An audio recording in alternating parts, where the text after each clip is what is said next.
Сайн байцгаана уу? За хүн ер нь ямар ч хөдөлгөөнгүйгээр 7 хоног болоход нь булчингийнхаа маашны 5% алддаг гэж байгаа л да. Тэгэхээр бид энэ булчингийн маашаа алдахгүй байх, булчингаа шулруулахгүй байх гэдэг маань энэ үе мөчний асуудалтай хүмүүс болоод за өндөр настай хүмүүсийн хувьд бол маш чухлаа. За энэ маань нөгөө булчингийн маашаа алдахгүй байх гэдэг маань бидний өөрсдийн маань хэн нэгнээс хамаарахгүй байх гэдэгтэй маань их холбоотой байдаг учраас маш чухал байдаг. За дээрэс нь үе мөчний асуудалтай хүмүүсийн хувьд булчингийн маашаа алдахгүй байх гэдэг маань нөгөө өвдөгч нь өвдөхгүй өвдөгний чинь асуудал бага байхад бас их чухал үүргийг гүйцэтгэдэг байна. Тэр бид нар яагаад өвдөг нь одоо их өвдөг. За өвдгөн дээр л чихэн жишээ авч байгаа шүү тий. Тэр өвдөг нь яагаад улам их өвдөөд улам ингээ гөшөөд ингээ болохгүй болоод байна. Ямар ч нөгөө хөдөлгөөнгүйгээр тэр булчиндаа ямар ч мессеж явуулахгүй ингээ удаан байснаас болоод нөгөө булчин байхгүй булчин маань ингээд шулраад булчингийнхаа хэмжээ маань улмал багасаад за ингээд эхлэхээр чинь нөгөө бүх ачаал маань ясан дээр ирж байгаа. Нөгөө үе мөчний асуудлууд юм асуудал ясан. Тэр ясанд маань нөгөө үе мөчний юу маань бас одоо нэгсэндээ сөрөг нөлөө үзүүлээд эхэлж байгаа. Тэр энэ яс уг нь бол энэ булчин хоёр маань хамжижээж энэ үе мөчн гэдэг маань бас ачаал багтаагаар ажиллах хэрэгтэй байгаа. Тэгээ бидний энэ булчингаа одоо идэвхтэй байх тэр булчинг мессеж явуулах тэр булчингийн маашиг одоо бууруулахгүй байх гэдэг тэр одоо байгаа булчингаа яг нас агсан хүмүүсийн хувьд за тэгээ ерөнхийдөө одоо үе мөчний асуудалтай хүмүүсийн хувьд бид нар тийж одоо залуу хүмүүсийг тийм амар одоо булчин шөрмөсөн томроод улам л одоо чангараал тийм сүртэй юм бол байхгүй л дээ. Гэхдээ л яг өөртөө одоо байгаа тэр булчингийнхаа хэмжээг алдахгүй байхаа гэдэгт их чухал. Тэгэхээр яг энэ дээр л бидний анхаарах хэрэгтэй. За тэгэхээр өнөөдөр би бас нэг ганц хоёр хүн одоо маш амархан дасгал одоо да ялангуяа амархан гэж хэлж байгаа маань нөгөө маш их одоо өндөр настай за дээрээс нь нөгөө одоо маш их өвчин ихтэй ерөөсөө хүйдэлж болохгүй гэж зарим хүмүүс маш их айдастай тий өвдөх нь асуудалтай өвдөх нь одоо хаван ихтэй өдөгний үеийн гэмтчихсэн одоо тийм хагалгаанд орох гэж байгаа гэдэг ингээ маш олон шалтгаанаар маш их айдастайгаар ямар ч дасгал одоо хөдөлгөөн булчиндаа тэр мессеж явуулахгүйгээр таг өдөржингөө ингээд одоо ерөөсө хөдөлгөөнгүй байгаа даа. Тэгэхээр энэ бол миний одоо энэ хийх гэж байгаа дасгал бол ямар ч айдсгүйгээр та нарт ямар ч ачаал өгөхгүйгээр их тэр булчиндгийнхаа тэр булчинд чи идэвхжүүлэхдээ булчинд тэр мессежийг явуулах идэвхтэй байлгах зориулсан юм дасгал байж байгаа. Тэгэхээр хамгийн түрүүлээд эхлээд нэгний дасгал бол за дасгал гэж хэлэхээсээ илүү энэ бол одоо юу ч хэлэх юм дээ бэлтгэл гэж хэлэх юм уу да бэлтгэл ажиллагаа.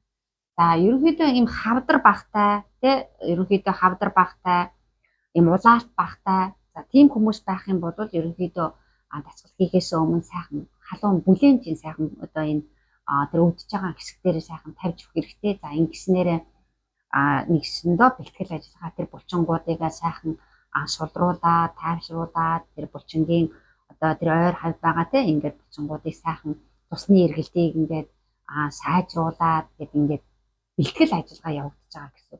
Тэгээ хамгийн гол нь бид түрүүнд хэлсэн хэрвээ хүлчин маш их одоо хаван ихтэй, хавдар ихтэй, улаалт ихтэй байна гэдэг маань өрөвсөл ихтэй байгаа гэсэн. Хэрвээ тийм байгаа бол халуунжийн тавьж болохгүй.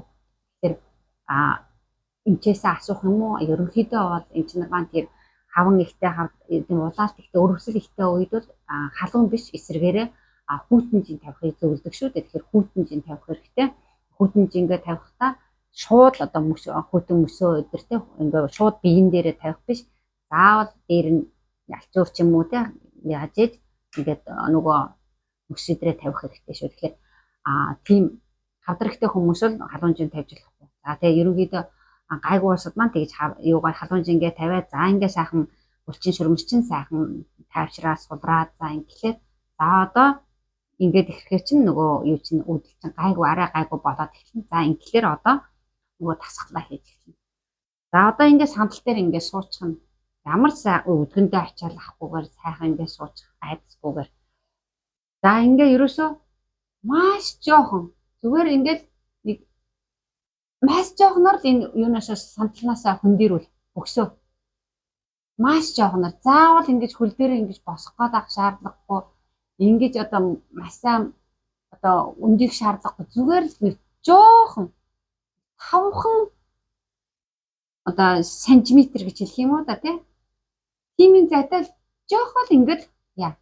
За ингэхт чинь яг өвдөг юутай хүмүүсийн хувьд жоохон ачаал жоохон юу яа. Гэхдээ удаж болохгүй ерөөсө 1 2 3 за буцаагаал ингээд тайван шууд. Би бол их хурдан сууж байгаа шүү. Та нар маань маш сайхан тайван бүх үеэ сайхан сулалцж жагаад сайхан айдсгүйгээр хөл дээр маань ачаал өдгөн дээр маань ачаал ирээд яач болов гэж ингээд санаа зовлгүйгээр маш жоохон өндөлөө. За 1 2 3 за буцаагаа суулаа. За энэ маань яаж вэ? Бүх булчингуудаа бид нар нэгсэндээ мессеж явуулж байгаа. Энд хөлийн маань булчин тий ачаал авж штэ. За дээрэс нь бид нар нөгөө ясны дээр юунд маань бас эсэргүүцэл хүч мэдрүүлж байгаа. Нөгөө хөл дээр маань хүч биеийн жим маань ирж байгаа шүү дээ. Маш жоохон хугацсан жоохон ирж байгаа. Тэгэхээр энэ маань нөгөө ясанд маань бас тэр хүчтэй байлгах ясыг хүчтэй байлгахт маань хэрэгтэй тэр эсэргүүцэл тэр бас ирж байгаа. Ингээ хоёр чухал юм мессеж энд ирж байгаа байхгүй юу? Тэр ерөөс яг энэ дасгалыг л ингээд заавал удаан хийх нь чухал биш. Ерөөс 3хан толоос буцаад суугаал дахиад нэг жоох ингээ 3 удаа олон удаа биш заяа. Тэгээ баг багаар хэрвээ өөрт чинь гайгүй байвал өөрт чинь их тэргүй дарамтгүй өвдөлт багтаа байх юм бол жоохон юугаа одоо удаашруулж чадна 3 биш 5 тийм үү 5 тодоод 1 2 3 4 5 за буцаагаа суулаа. Маш жоохон шүү. Би бол бас их том одоо өндөр юу яагаад вэ? Маш жоохон. Зүгээр ингээл зөвхөн бөксөөл санталнаасаа ингэж хийгээд үзээрэй. За одоо хоёр дахь нь болохоор за сандал дээр суух хүмүүс маань сандал дээрээ суучих болно. За ингээд хоёр хөлөө ээлжлээд ч өргөж болно. Зэрэгч өргөж болно. За нэгсэндээ хөлөө ингээ урагшаага. Урагшаага ингээд ийгээд чангална. Тэгэхээр жинглээр ингээд чангалахаар чинь өдгөнд ямар ч ачаал ирэхгүй зөвхөн яг энэ гуйны энэ уртлын булчинд чангалж явж байгаа. За энийг бас удаан барихгүй. За 1 2 3 4 5 за буцаага тавилаа. За ингэж хата сайхан нуруугаад ихчихэн амьсгалаа ингээд энийгээ хөлөө чангалсан гэд амьсгалаа бас ингэж дөрвжиж болохгүй. Хөлөө энэ булчингаа чангалж байгаа ч гэсэн амьсгалаа бас сайхан яг жигд аваа сайхан тайван. Яг л жигд авдгаараа аваа сайхан тайван зөвхөн энэ булчингаа энэ уртлын булчингаа сайхан чангалаад ингээр ч угаасаа ингээд өргөхөр чинь энэ булчин чи угаасаа чангар начаал аваад. Тэгэл зүгээр ингээд 5 толоод буцаага тавина. За нэг нэгээр нь ингэж хийж болно. За мөн хоёроор нь хийж болно. За ёо. За хоёр хөлөө шууд өргөөд 1 2 3 4 5 заага тавилаа. Сайхан тайв. За ингээд сандал дээр сууд хийж болно. За сандал дээр сууж чадахгүй бүр одоо хэвтэрт байдаг ч юм уу те одоо тийм хүмүүс байж болно шүү дээ бас. За саажилттай хүмүүс байна гэж надад бас руу бас тийм хүмүүс бас мессеж биччихсэн зэрэг аль болох тийм хүмүүс ч гэсэн итгэвчүүлэх хэрэгтэй тэр хөлнөндөө. Тэр ингээд сууж байгаа бол суугаад тийм үү. За баг зэргийн сайхан ингээд жоохон чэжээ өндөө ардаа юмд ингээ ороо налаа суучих болно шүү дээ тийм үү. Одоо ингээд ардаа төшлөг тавьдаг ч юм уу ингээд суучих болно. За тэгэл бас ээлжлэр ингээл өргөн шүү дээ яг ингээл 1 2 3 4 5 за буцаагаад за нөгөө үл 1 2 3 4 5 ингээд ерөөсөө энэ урдлын чинь энэ гуйны чинь булчин л чангарч байгаа. Энд чинь л мессеж өгж байгаа байхгүй зөвхөн тэр булчинд чинь мессеж өгöd байгаа. Энэ булчингаа идэвхтэй байлгах хэрэгтэй байгаа байхгүй. Тэгэхээр тэр идэхгүй байлгаснаас чинь болоод сулраад булчин маань багасаад байгаа гэсэн.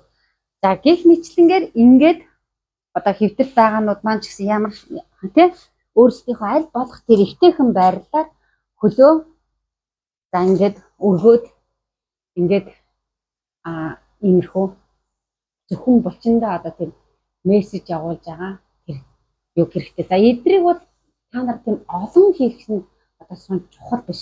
Хамгийн гол нь ядраад байгаа бол тэр давтамж нь л их чухал. Давтамж нь чухал. За нэг удаа ингээ хийчихлээ тийм үү? За хэсэг жоохон амарч агаад за нэг цагийн дараа ч юм уу энэ давтамж нь их чухал. За яа тийм болохоор тийм олон одоо нэг удаа хийхдээ 10 минут ч юм уу 5 минут ч юм уу гэж хийх гээд өөрийгөө улам ядруулаад өөрийгөө тэгж яагаад ах шаардлагагүй.